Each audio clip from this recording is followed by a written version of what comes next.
Relations of production are social relationships that characterize an economic mode of production.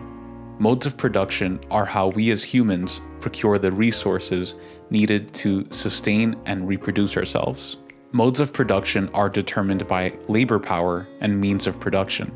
Together, labor power and means of production constitute the mode of production, the economic structure of society. Modes of production determine relations of production, which are the social relationships that exist within a given economic system. The material conditions of an economic system determine the ideas and social relationships existing within it.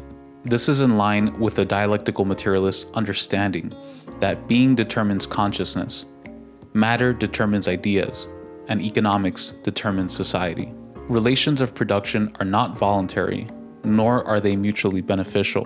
Relations of production are relationships that we must enter in order to accumulate the resources we need to sustain and reproduce ourselves.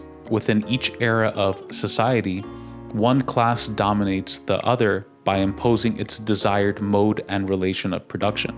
If we want to understand the relations of production within a given society, we must ask ourselves a few important questions. Who produces value? Who owns value? Where is value based? How is value distributed? How is value determined? Once we begin to answer these questions, we can better understand how changes in economic structure lead to revolutionary transformations of society.